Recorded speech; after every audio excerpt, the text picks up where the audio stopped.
ये कोई साधारण निशान नहीं, ये भगवान विष्णु के असली पद चिन्ह है। लेकिन ये यहाँ किसी पूजा के लिए नहीं, बल्कि एक महाशक्तिशाली असुर की छाती को हमेशा के लिए दबाए रखने के लिए है।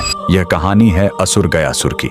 लेकिन रुकिए, वह कोई पापी या दुष्ट राक्षस नहीं, बल्कि भगवान विष्णु का इतना बड़ा भक्त था कि उसने कठोर तपस्या करके भगवान ब्रह्मा से वरदान पा लिया। वरदान था, जो भी मुझे देख लेगा या छू लेगा उसे सीधे मोक्ष मिल जाएगा। यह वरदान इतना शक्तिशाली था कि हर पापी भी सीधे मोक्ष पाने लगा। स्वर्ग नर्क खाली हो गए और यमराज का काम ही बंद हो गया। जब प्रकृति का संतुलन बिगड़ा तो देवताओं ने एक दिव्य छल किया। उन्होंने गयासुर से उसकी पवित्र देह पर यज्ञ करने की अनुमति मांगी। जैसे ही गयासुर लेटा, वह हिलने लगा। तब ब्रह्मा जी ने मृत्यु के देवता यमराज को आदेश दिया कि वो अपने लोक से एक विशाल धर्मशिला लेकर आएं और गयासुर की देह पर रख दें।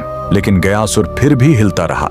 तब उसे स्थिर करने के लिए स्वयं भगवान विष्णु ने उस विशाल धर्मशिला पर अपना दाहिना पैर रख दिया, जो हमेशा के लिए अंकित हो गया। भगवान के स्पर्श से गयासुर खुश था। उसने मृत्यु से पहले भगवान विष्णु से वरदान मांगा, मेरी यह देह दुनिया का सबसे बड़ा तीर्थ बने और जो यहाँ अपने पितरों का पिंड दान करेगा उन्हें सीधे मोक्ष मिलेगा। और भगवान के आशीर्वाद से गयासुर का वही शरीर आज बिहार का पवित्र गया शहर है और जिस स्थान पर विष्णु ने पैर रखा था वहीं पर बना है यह प्रसिद्ध विष्णुपद मंदिर। लेकिन रुकिए, इसी मंदिर के बगल में इस फल्गु नदी में कभी पानी नहीं दिखेगा। क्यों?